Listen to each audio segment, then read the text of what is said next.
बेपरवाजी सच्चे दाता रहबर शास्त्र नाम मालिक दाता ने लिखा है, कीमती है ये समा इसे लगाता कहाँ, सत्संग में आजा फायदा उठा जा, देखे जो सब नाश। समय हमेशा से कीमती रहा है। किसी को बचपन में एहसास हो जाता है, बहुत ही भाग्यशाली है। कोई जवानी में एहसास कर लेता है, वो भी भाग्यशाली है। कोई अधेड़ अवस्था में एहसास कर लेता है, वो भी अच्छा है। कोई बुजुर्ग अवस्था में जाके एहसास करता है ना, से तो वो भी अच्छा है। सो समय एक ऐसी अनमोल वस्तु है जो निकल गया तो वापस आने से रहा। आप कहते हैं जी ये तारीख फिर नहीं आती। आप तारीख की बात करते हैं, जो पल गुजर गया वो दोबारा नहीं आता। आज की तारीख, आज का दिन, आज का सन और आज का ये पल, ये जब गुजर गया तो फिर कब आएगा। सो कहने का मतलब, चाहे आप कागजों में देख लो, चाहे वैसे सोच लो, समय कभी भी किसी के लिए ना तो रुका था, ना रुका है और ना कभी रुकेगा। ये तो चलता रहता है। घड़ी खराब किसी के हाथ पे बंदी देखिए, देखी होगी, कई होते हैं मस्त मलंग, पर वैसे कोई बांधता नहीं। आजकल तो बच्चे वैसे नहीं बांधते, क्योंकि जेब में से निकाला, अच्छा टाइम क्या है। वैसे टाइम की उनको जरूरत भी नहीं पड़ती, क्योंकि गेम ही खेलना होता है, या चैटिंग या सर्चिंग या गेमिंग, और बेचारे मसल पड़े पड़े रोते हैं। पर टाइम उनके लिए भी नहीं रुकता, टाइम किसी के लिए नहीं रुकता, ये चलता चला जाता है। टाइम एक ऐसी चीज है, अगर ये रुक गया तो सब कुछ रुक जाएगा। पर मनुष्य एक ऐसा जीव है जो इस टाइम के साथ चल सकता है। चल तो और भी सकते हैं, पर उनको इतनी अकल ही नहीं है कि वो समय के अकॉर्डिंग चल सके। समय के अनुसार चलना बेहद जरूरी है। हम ये नहीं कहते कि मोबाइल फोन ना रखो, हम ये नहीं कहते कि टीवी ना देखो। समय की बात है, कभी कहा भी था, पर आज समय है नहीं कहते। समय के अनुसार पीर फकीर अपनी बात थोड़ा थोड़ा चेंज करते रहते हैं। लेकिन हम तो आपसे हाथ जोड़ के यही कहते हैं कि गंदगी मत देखो, अच्छी चीज देखो। सीखना है तो इन्हीं डिवाइस पे बहुत कुछ सीखा जा सकता है, बड़ी तरक्की की जा सकती है और बहुत कुछ कमाया भी जा सकता है। लेकिन आप गवाते ज्यादा हो, कमाते कम हो। कंटिन्यू छोटे छोटे बच्चे गेम खेल रहे हैं, क्या गवा बैठते हैं, आंखें उड़ जाती। बड़े बड़े चश्मे मोटे मोटे आंखों पे आ जाती।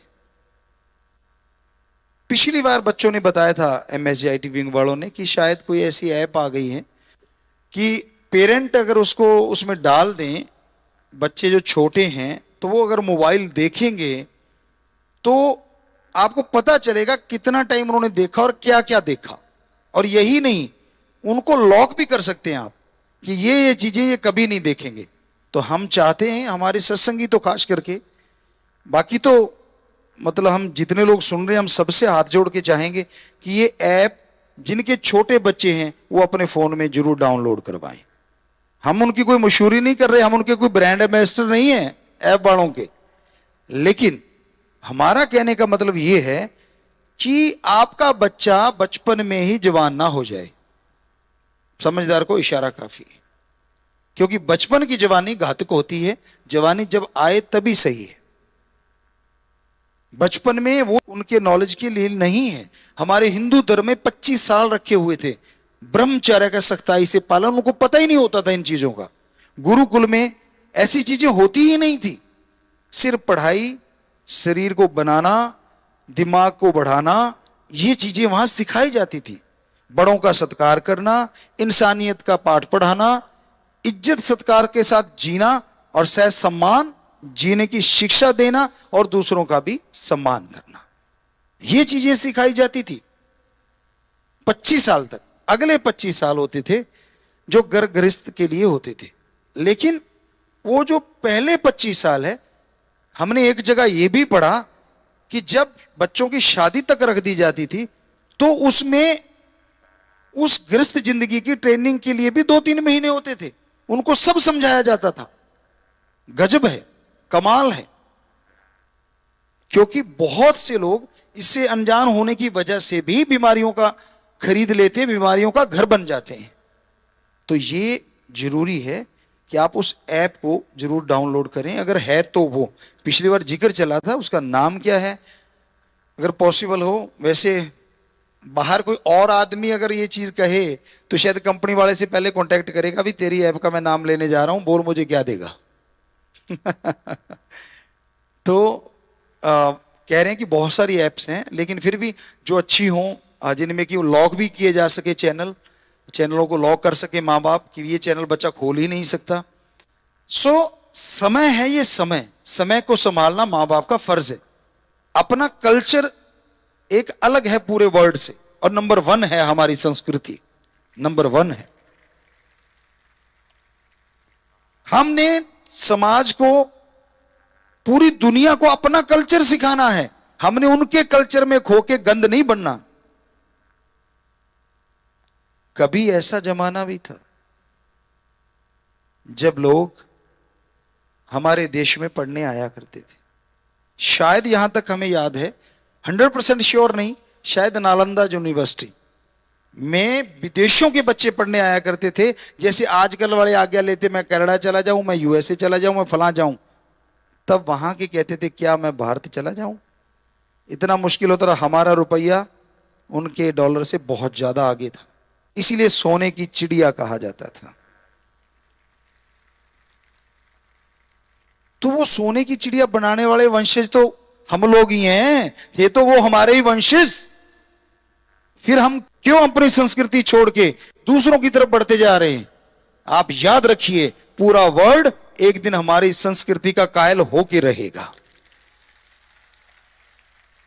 उनको चाहिए शांति, आत्मिक शांति, जो वो अशांत होते जा रहे हैं, और आप उनको फॉलो कर रहे हैं, और वो ढूंढ रहे हैं मेथड ऑफ मेडिटेशन। हमारा गुरु मंत्रा, जिसका नाम मेथड ऑफ मेडिटेशन है, जिसे कलमा, नाम शब्द, अलग अलग धर्मों में अलग अलग नाम, वो उसकी तरफ आ रहे हैं और हम उनकी गंदगी की तरफ जा रहे हैं, हमारे बच्चे बहुत सारे।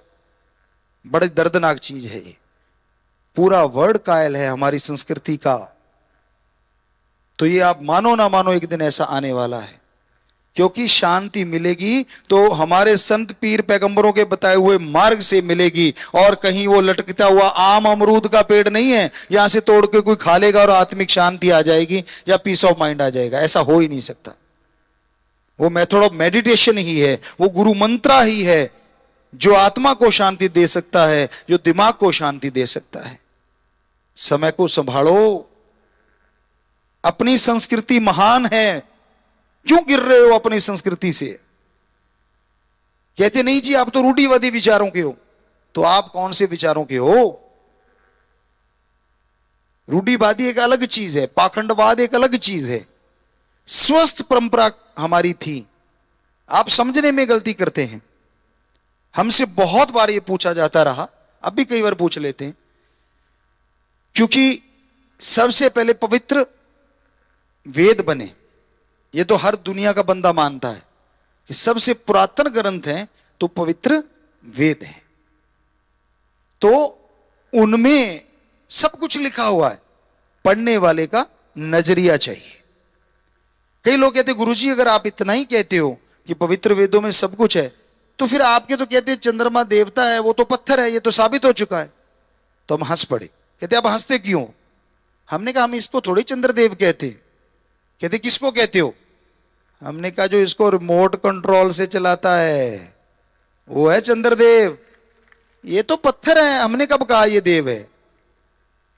वो चंद्रदेव हैं जो इस चंद्रमा को अपने रिमोट कंट्रोल से। आपके तो अभी आए हैं रिमोट कंट्रोल, और हमारे उन देवी देवताओं के पास तो कब के हैं ये रिमोट कंट्रोल, और उनके पास अलग से डिवाइस नहीं है, उनकी आत्मिक तरंगों से चलते हैं ये चंद्रमा सूरज। ऐसे हैं वो देव, इतने महान हैं वो। तो अगला दंग हो जाता है, कहते ये तो कहीं पढ़ा नहीं। हमने कहा हमने पढ़ा है, नजरिया होना चाहिए। सूरज भी वो नहीं है जो दिखता वो देव नहीं है। हम नमन करते हैं तो सिर्फ इसलिए कि नाम उसका भी सूरज है, पर जाता है सूर्य देव तक जो उसको अपने रिमोट से चलाता है। और इन सब देवी देवताओं को रिमोट से चलाने वाले, आत्मिक तरंगों से चलाने वाले 3 महादेव हैं। वो आप जानते हैं, ब्रह्मा विष्णु महेश महादेव तीनों। और उनको कंट्रोल करने वाले हैं ओम, सबसे बड़ी पावर जिसने सब कुछ बनाया है। तो हमारा तो ये सार है, हमारे अकॉर्डिंग हम किसी धर्म की कांट छांट नहीं कर रहे, हम किसी को बुरा नहीं बोल रहे। हम तो जो हमारा नजरिया धर्मों को पढ़ के बना वो बता रहे हैं। पवित्र वेदों में समुद्र है ज्ञान का, लेकिन आपको नॉलेज नहीं है तो आप चुप हो जाते हैं। अब अगर आपसे आम आदमी पूछ ले, यार ये चंद्रमा है, आप इसको देवता मानते हो, ये तो पत्थर का है, तो आपके पास जवाब नहीं है। लेकिन हमारे पास तो है, और अब आपके पास भी आ गया ना सबके पास। तो हकीकत है ये, लेकिन इसको कोई इस नजरिए से बताता ही नहीं, इस नजरिए से किसी को समझाता ही नहीं। तो इसलिए लोग कहते हैं हिंदू धर्म तो जी ऐसे ही पाखंडवाद। नहीं, बिल्कुल गलत है। ये तो एक विज्ञान का समुद्र है पवित्र वेदों में छुपा हुआ। पढ़ने वाले का नजरिया चाहिए, पढ़ने वाले का दिमाग चाहिए, बड़ा कुछ लिखा हुआ है। बाकी धर्म भी सेम है, लेकिन हम सिर्फ हिंदू धर्म का इसलिए कह रहे हैं क्योंकि वो सबसे पुरातन पवित्र वेद हैं, पवित्र ग्रंथ हैं। बाकी लिखा सारे धर्मों में ऐसा ही है। सो समय को संभालो, समय की कदर करनी सीखो। अपनी संस्कृति कितनी महान, आप उनके वंशज हैं जिनके देश में विदेशी पढ़ने आते थे। और कितनी दर्द की बात है, उनके वंशजों के आगे वंशज विदेशों में पढ़ने जाते हैं। है ना कमाल, कितना उल्टा हो चुका है। तो उस भगवान से प्रार्थना करेंगे, हमारे जो राजा हैं उनसे सबसे कहेंगे कि फिर से ये देश ऐसा ही हो जाए कि विदेशी यहां आके पढ़ने के लिए जोर लगाएं, यहां आने की सोचें। जिनके हम वंशज हैं हमें भी गर्व हो कि हां, हमने उनकी वो परंपरा को फिर से जिंदा कर दिया है, हमने उनकी विरासत को मरने नहीं दिया है, फिर से जिंदा कर दिया है। सारे धर्म वालों को कह रहे हैं, कोई भी धर्म हिंसा नहीं सिखाता, क्योंकि पहले शब्द ही इतने बढ़िया हैं कि उसके बाद हिंसा का कोई रास्ता ही नहीं रहता। हमारे हिंदू धर्म में पवित्र ग्रंथों में लिखा है, भगवान कृपा निधान है, कृपा करने वाले हैं। अब जो कृपा निधान है वो कभी नहीं कहता किसी का सिर काटो या ये करो या मारो या ये, तो सही हो गया। अब इस्लाम धर्म की पवित्र कुरान शरीफ में यहां तक हमने पढ़ा तो उसमें लिखा है, अल्लाह ताला रहमो करम का मालिक है, रहमाने रहीम, वो रहमो करम का मालिक है। तो जो रहम करने वाला है वो किसी को बेरहमी करने के लिए कैसे प्रेरणा दे सकता है। हमारे सिख धर्म में गुरु सहबानों की पवित्र गुरुवाणी में, श्री गुरु ग्रंथ साहब में साफ लिखा हुआ है कि जो वाहिगुरु है वो दया समुंदर है, और जेड़ा दया समुंदर हो सकता है वो किसी ते अत्याचार कर ही नहीं सकता। और यही ईसाई धर्म भी कहता है कि वो काइंड है, काइंडनेस उसी से ही आई है, सब कुछ उसी का दिया हुआ है। तो वो कैसे किसी को कह देगा किसी को मारो या किसी को तड़पाओ। तो हम भूल चुके हैं अपने धर्मों के पहले शब्दों को, यानी ए भी भूल गए हम, बी तो बाद की बात है, ए बी सी क ख ग का ही बोले बैठे हैं। जो पहला शब्द है हमारे धर्मों का वो हम भूल गए हैं, वो रहम करना है, दया करना है, क्योंकि वो कृपा निदान की औलाद कभी राक्षस नहीं हुआ करती। देवी देव भी दया के सागर के नुमाइंदे हैं, और फिर इंसान भगवान की बनाई सर्वश्रेष्ठ कृति है, सर्वश्रेष्ठ है प्रभु का बनाया इंसान। तो फिर ये तो दयालु अपने आप ही हो गया। जो दया नहीं करता, जो रहम नहीं करता, वो ना तो देवता हो सकता है, ना वो इंसान हो सकता है। उसी को ही शैतान या राक्षस की उपाधि दी गई, और उनके कोई सींग नहीं है, वो एक अलग लोक है। अगर कोई ऐसा है जो हमने धर्मानुसार पढ़ा, सर्च किया, तो वो एक अलग लोक हो सकता है। यहां सिर्फ वही लोग हैं। लेकिन अगर यहां धरतियों में देखें तो वो लोग जो दया रहम को छोड़ गए, वो लोग धर्म का नकाब तो पहनते, धर्म का कर्म छोड़ गए, वो लोग ही राक्षस या शैतान की श्रेणी में आ जाते हैं, और उनके सींग नहीं लगे होते। तो भाई, परमात्मा ने, अल्लाह वाहिगुरु राम ने हमें सर्वश्रेष्ठ बनाया है। क्यों गिरते जा रहे हैं? बेपरवाह जी के एक भजन में शायद कहीं आता है, या उन्होंने व्याख्या में कभी बोला, हमें अच्छे से ख्याल है कि पशु जितने होते हैं उनका मुंह नीचे को होता है, और आदमी का तो मुंह सीधा है। ऊपर आदमी देख सकता है, पशु कम देख पाते हैं, देखते हैं, लेकिन मुंह तो शायद चलते हैं जब नीचे रहता है। तो तू नीचे वाली चीजों में क्यों खोया हुआ है? ये ऊपर वाली चीज की तरफ क्यों नहीं आ रहा? तुझे तो ऊपर की तरफ आना चाहिए। ये जो 10वां द्वार हिंदू और सिख धर्म में बोला, इस्लाम धर्म में मेहराब, इंग्लिश फकीर वेरी वेरी डीप स्लीप्स पॉइंट जिस जगह को कहते हैं, इसकी तरफ आ, जरा ऊपर उठ। क्यों भोग विलासों में खोया हुआ है? क्यों इंद्रियों में खोया हुआ है? कभी ऊपर उठने की कोशिश तो करके देख। अरे वो सर्वशक्तिमान, सर्वज्ञाता, वो ओम अल्लाह वाहिगुरु गॉड खुदा रब का रास्ता यहीं से खुलेगा। इसलिए कम से कम तू तो सही सोच रख। पर आज आप देखते हैं, आप जानते हैं, पशुओं से बदतर होता जा रहा है मनुष्य। इंद्रियों के भोग विलासों में खोया हुआ है, और समय गुजर रहा है। समय रुकता नहीं है। गुजरने का मतलब, दूसरे शब्दों में कहें तो जीवन बीत रहा है, यह कहीं रुकने वाला नहीं है। कहीं ऐसा ना हो समय गुजर जाए। वो है ना, फिर पछताए होत क्या जब चिड़िया चुग गई खेत, कि फिर पछताने का क्या फायदा जब चिड़िया खेत ही चुग के चली गई, जब श्वास ही ना रहे, वो लास्ट का समय ही आ गया, और समय ने कह दिया, इजाजत नहीं दी कि बस थोड़ा सा समय बाकी है, और आपने पहले कुछ किया नहीं, उसमें समय के अनुसार आप कर नहीं पाते। क्योंकि कभी पैर में दर्द, कभी घुटने में दर्द, कभी कमर में दर्द, कभी ऊपर नीचे दर्द, कभी कहीं दर्द, कभी कोई बीमारी तो कभी कोई बीमारी, उसी में उलझ के रह जाते हो। कभी कोई टेंशन, जो पैदा किए उन्होंने टेंशन दे दी, या फिर खुद के बनाए हुए जो बिजनेस व्यापार है उन्होंने टेंशन दे दी, या मन ने टेंशन दे दी, सोचों ने टेंशन दे दी। आप तो उन्हीं में उलझ गए, क्योंकि उम्र काफी होगी ना, जिंदगी के कई पड़ाव पार कर चुके हैं आप, तो वो पड़ाव ही आपके अंदर घूमते रहते, निकलने का नाम ही नहीं लेते आप उनसे बाहर। तो फिर कैसे जपोगे राम का नाम? और नहीं जपोगे तो ये समय बर्बाद हो गया, यानी जीवन गया, खत्म हो गया आपका। यार, आप कितनी जिज्ञासा होती है आदमी के अंदर।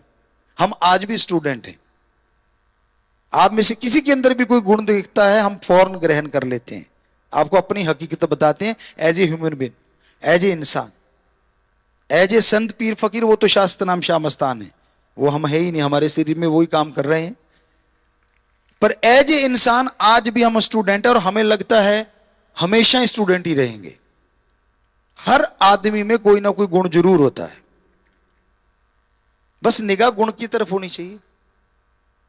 चाहे कितना भी बुरा इंसान क्यों ना हो, जब मेरी निगाह ढूंढी गुण रही है तो मैं उसमें से जरूर कोई ना कोई गुण निकाल लूंगा। उसको लेके अपने आप को परिपूर्ण करो। ये है हमारी कल्चर, ये है हमारी सभ्यता। लेकिन आप तो गुण तो अपने गाते हो, मैं ऐसा हूं, मैंने ये किया था, मैंने वो किया था, मैं ऐसा था, मैं वैसा था। जो खुद का गाते हैं ना वो उड़ जाया करता है, और जो दूसरों का गाते हैं वो आ जाया करता है। और दूसरों की तो आप बुराइयां गाते हो तो वो आपके अंदर आ जाएंगी, और खुद के गुण गाते हो वो उड़ जाएंगे। क्या कभी आप में हिम्मत पड़ी है खुद की बुराई गाने की पर्दे के पीछे? क्या क्या होता है। कभी बोले हो किसी को? ना जी ना, इज्जत का सवाल है। तो फिर दूसरों की कैसे बेइज्जती करते रहते हो भाई?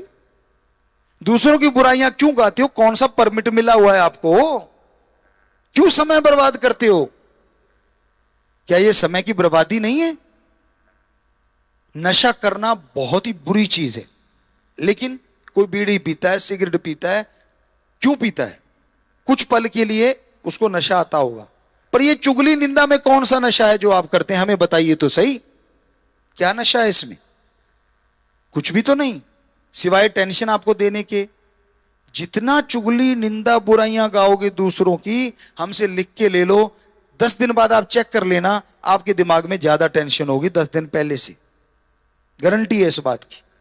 और आप राम नाम के गुणगान करने लग जाओ, 10 छोड़ो 5 दिन बाद चेक कर लेना, आपका माइंड ज्यादा फ्रेश होगा पहले से। तो समय की कदर करना सीखिए, समय को बर्बाद मत कीजिए फजूल की बातों से। कोई आप में से सत्संगी बैठा और आप लोग बैठ के ऐसी चुगली निंदा कर रहे हो, वो बहादुर होगा जो कह दे यार भाइयों, आप ये छोड़ के क्यों ना राम नाम करें, ये छोड़ के क्यों ना किसी की सेवा की चर्चा करें, ये छोड़ के क्यों ना मानवता भलाई की चर्चा करें, क्यों ना ये छोड़ के देश भलाई की चर्चा करें, क्यों ना ये छोड़ के संसार के भले के लिए कुछ सोचें। तो यकीन मानो कुछ ना कुछ जरूर निकल आएगा, क्योंकि ये चीज बहुत बड़ी बनाई है ईश्वर ने, बहुत पावर दी है इस माइंड में। तो समय की कदर करो, समय रुकने वाला नहीं है। आप गेम खेल रहे हो, कल 2-4 बच्चे बैठे थे, उनसे चर्चा हुई, हमने कहा फिर मिलता क्या है गेमों से? वो कहते जी, हमने कहा कोई कोई कोई ऐसी ट्रॉफी मिली हो हमें दिखाइए कुछ। हम पूछने वाले थे, पूछा नहीं, कि जो हम मेडल देख सकें, गोल्ड मेडल आपको मिला हो। कहते जी टूर्नामेंट भी होने लगे अब वीडियो गेमों के बच्चों ने, उन्होंने नहीं बताया कि अब टूर्नामेंट भी होने लगे। तो हमने कहा क्या वो ट्रॉफी भी होती है क्या? कोई ऐसी ट्रॉफी होती हो जैसे ओलंपिक में होती है, फिर तो कहें कि चल खेल लो। हमें लगता है कि वो टूर्नामेंट होते होंगे और ज्यादा लेते होंगे, थोड़ा देते होंगे। ऐसा तो कोई नहीं होगा जो आपको गेम खिलाए और अपना नुकसान करवा ले। इतना मूर्ख तो गेम बनाने वाला हो नहीं सकता। हैरानी जन के कल एक बच्चे ने बताया कि 30 लाख के 50 लाख रुपया वो कोई गन गुन खरीदते, पता नहीं कपड़े खरीदते कोई गेम में, उसमें ही उड़ा दिया एक बच्चे ने।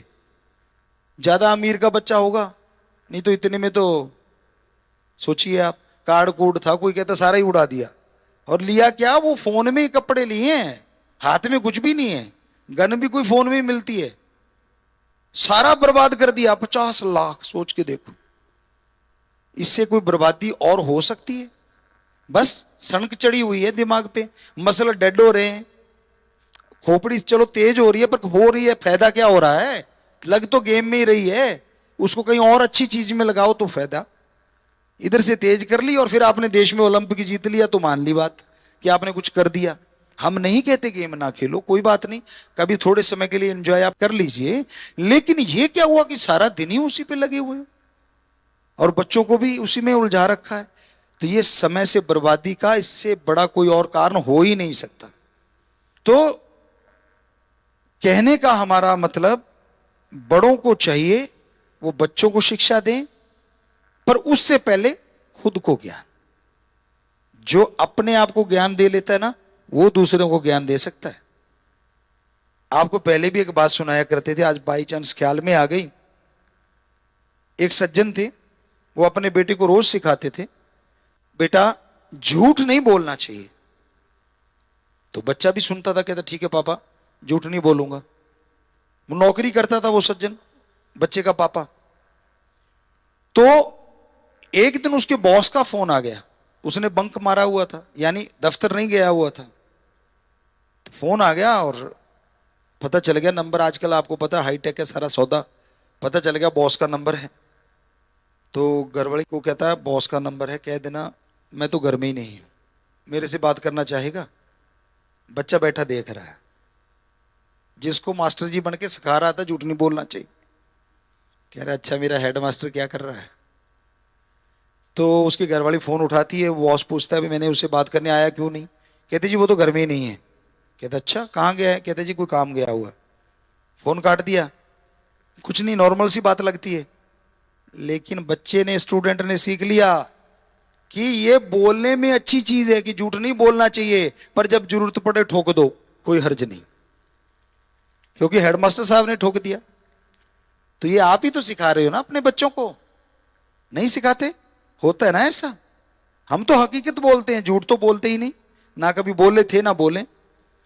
तो कहने का मतलब ये नहीं कि ये तो रजो तमो सतो गुणों में आ जाती हैं चीजें, ये तो आदमी के अंदर चलती हैं। जब जरूरत पड़ती है तो इन चीजों का इस्तेमाल करता है ये, कभी झूठ बोलेगा, कभी गोल मोड़ कर देगा, कभी कुछ करेगा, ये तो चलता रहता है। लेकिन बच्चों को बर्बाद तो मत करो। आने वाली पीढ़ी सिर्फ आपकी नहीं है, ये हमारी संस्कृति की विरासत है, उसको संभालना है। आने वाली पीढ़ी उनके नुमाइंदे हैं, उनको हम संभालेंगे, उनको अगर हम सही रखेंगे तभी तो पूरा वर्ल्ड इस देश को फिर से गुरु मानेगा अपना। तो समय की कदर करो। समय इसलिए बेपरवाही कि आज हम सिर्फ और सिर्फ मुखड़ा जो है, साइन कह लो भजन का या टेक कह लो, कीमती है ये समा इसे लगाता कहां, सत्संग में आ जा फायदा उठा जा, देखे जो सब नाशवा। इतने से में इतना कुछ आ गया, कब से आपसे चर्चा करी है। तो बेपरवाही के एक एक शब्द में ग्रंथ भर सकते हैं हम बोल बोल के, पर सुनने वाले का मादा भी तो चाहिए। इतना सुन के इतना ही मान लोगे, अगली बात फिर सुना देंगे, एक बार इतना तो मानो। मानने के लिए तो आपको दो वचन नहीं मांगे, ज्यादा चीज तो मांगी ही नहीं। और जो नए भाई सुन रहे हैं, एक बात वो मान ले, सिर्फ एक ही चीज कि जहां भगवान ना हो वहां पे बुरा कर्म कर लेना, और यहां भगवान हो वहां अच्छा ही करना है, कभी बुरा कर्म ना करना। बस एक बात माने, दूसरी बात ही नहीं मांगते। पर आपको थोड़ा सा बता दें, वो खस्म आपके अंदर है। जब कुंडी लगाओगे अंदर हो तो आपके अंदर है, अंदर से कैसे निकालोगे? तो वो कहां नहीं है, फिर क्या कैसे करोगे बुरा कर्म? मांगी एक ही चीज है, देखो ज्यादा तो हमने मांगा नहीं। सो पीर फकीर संतों का तो काम ही ये होता है सच बताना। सच कड़वा होता है, वो तो अब सारी दुनिया जान गई। सच बोलने के लिए जिगरा चाहिए, और ये शास्त्र नाम शाह मस्तान साईं जी ने ऐसा जिगरा दिया है। सच बोलते थे, बोल रहे हैं और बोलते ही रहेंगे। हो ही नहीं सकता कोई हमें सच बोलने से रोके। सच तो बोलेंगे ही बोलेंगे, और जो सच है। और आज आपको एक ही पाठ पढ़ाया है कि हमारी संस्कृति बहुत महान है। हम जिनके वंशज हैं, उन्होंने पूरी दुनिया को झुका दिया था इस देश के लिए। तो आज हम सबसे आह्वान कर रहे हैं, आप लोगों से, आम जनता से भी, राजा महाराजाओं से भी, सभियों से, कि बस इतना सा कर दो, जो मर्जी करो आप अपने अकॉर्डिंग करो, लेकिन काश वो समय फिर आ जाए। कनाडा के लोग कहें भारत में जाके पढ़ना है, भारत में जाके सीखना है। ऑस्ट्रेलिया, यूएसए, सब दुनिया कहे वहां से सीख के आना है, तो मजा आ जाए। नाम चाहे आप अपना ही कर लो, किसी का कर लो, क्या फर्क पड़ता है, क्योंकि सारे उसी के वंशज हैं, हम सारे के सारे। नाम तो उसी का होना है, उस ओम का, उस राम का, अल्लाह वाहिगुरु गौड़ खुदा रब का, क्योंकि हम उसी की औलाद हैं। सो आज का हमें लगता है लेसन काफी लंबा भी हो लिया आपके अकॉर्डिंग, और मानने के लिए आपको थोड़ी सी चीजें ही बताई हैं। बस समय की कीमत करो, समय की कीमत को पहचान। धन धन सदगुरु तेरा ही आसरा। तो अभी आपने सदगुरु प्यारे के पवित्र मुख वचनों को सुना, और अब समय है रक्तदान पर एक छोटी सी डॉक्यूमेंट्री देखने का। तो स्क्रीनों पर आपको ये डॉक्यूमेंट्री दिखाई जा रही है, सभी ने स्क्रीनों पर देखना है। रक्तदान एक ऐसा कार्य है जिसके लिए डेरा सच्चा सौदा की साथ संगत ट्रू ब्लड पंप के नाम से जानी जाती है जी। तो सभी ने स्क्रीनों पर ये डॉक्यूमेंट्री देखनी है जी। धन धन सदगुरु तेरा ही आसरा।